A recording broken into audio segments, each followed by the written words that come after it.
Hey everybody, we're going to be making a foldable ornament. You can just use this as like a decorative thing on a shelf, or you can add a hook to it and hang it if you want to. And you can make yours out of any pictures or patterns or colors that you want. You can do a theme like all kittens, or you can do pictures of your family, which is what I've chosen to do. So over here in our layers panel, when you open up the file that I'm giving you, you'll see that there's only one layer. And that's great. That layer is just this template. If I pull this over here, you can see it's literally just the lines that we're going to be using to create our ornament. But I don't want to put my pictures on this layer. I want to create a new layer. So I'm going to come down here to the bottom, and on this square that has the plus sign, I'm going to click that, and it's going to create a new layer on top. That's the layer I want to be on. So you want to make sure it's highlighted whenever I place my images. So I'm going to come up here and I'm going to go to place the images on my template. You will want 8 total pictures. And the 8 total pictures, you need to keep in mind that a triangle is a weird shape to fill. So you need to find pictures that are kind of like zoomed out a little bit so that you can actually fit everything in the triangle shape. You might have to get creative. There's some that are facing up and some that are facing down. And so I'll show you how I get around some of the weird shape issues. But I'm going to go to File and Place. I've already picked out my 8 pictures. You'll need to already have done this and save them to your computer's pictures folder. Now my File Explorer looks different than yours, but don't let that get you. It's the same exact concept. You'll just come into your File Explorer, go to your pictures folder, and then you hold down Control while you're clicking to select your 8 pictures. Once you have all 8 of them, you'll come down here and hit Place.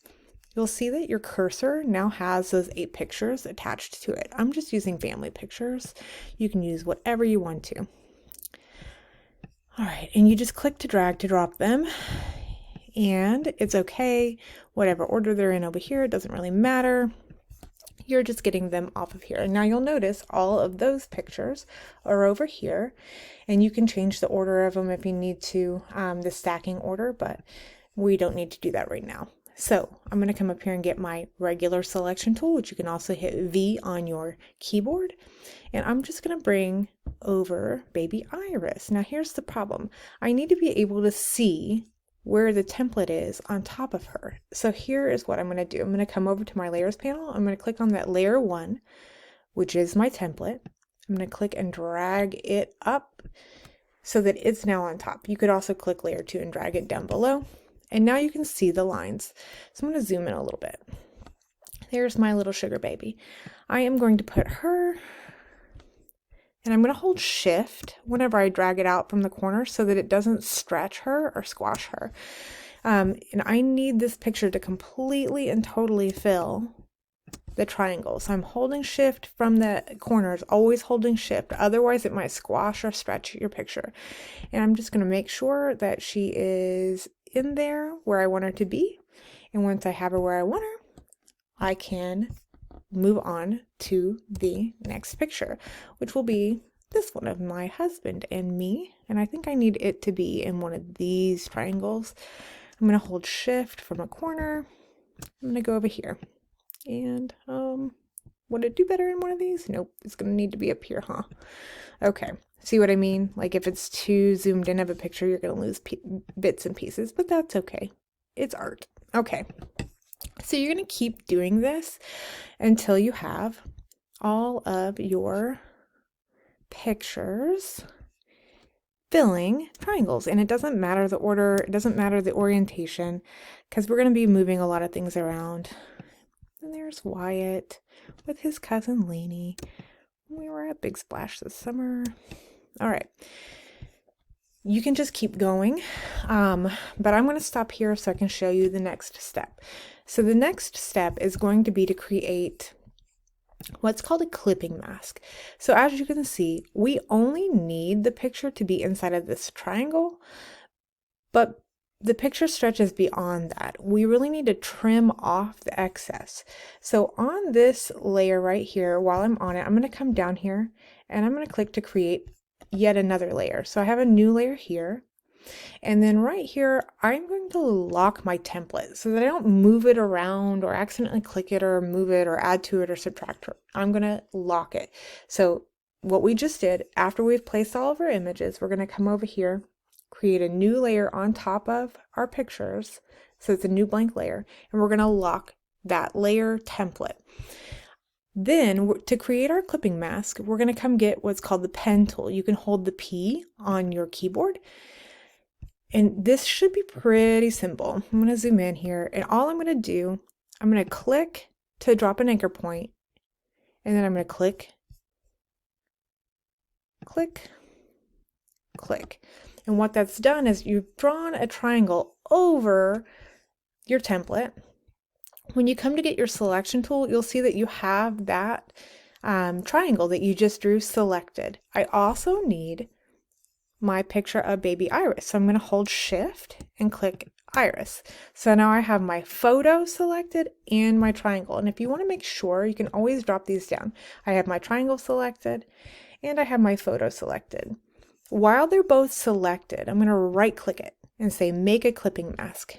And what a clipping mask does basically is whatever shape is on top, it cuts off anything from the bottom image that is outside of that shape. So when I create a clipping mask, everything that was outside of there gets cut away. Now, technically it's still there. Like, let's say I need to move this around. I can double click the picture of Iris and I can move her around a little bit, but I don't want to go too far because look, I'll have a little white space over there. You just need to make sure that it is all lined up and everything looks good. You can resize it if you need to. When you're finished, you just double click outside of it to do that. Let's do the same thing down here with me and Jason. We'll come over here. We want to make sure that we are on this layer 3 that we've created.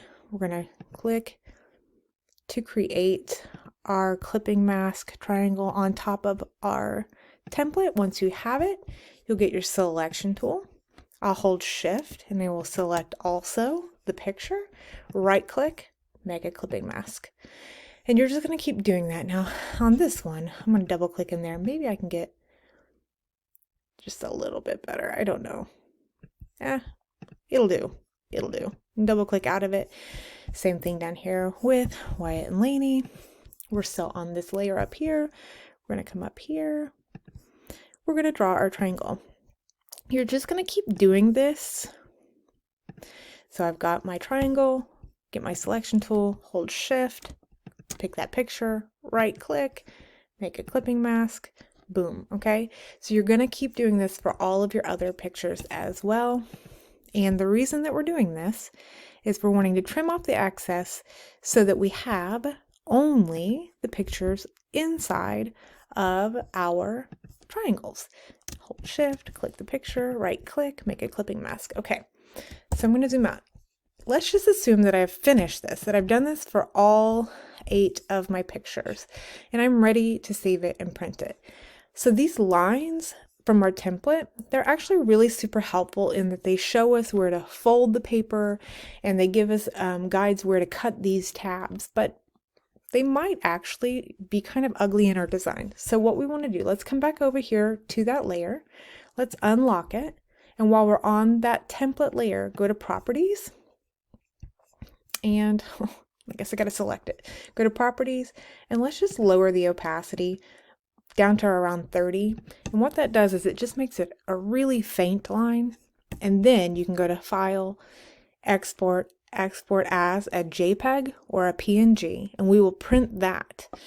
And then you can cut it out and you can fold it and make your ornament.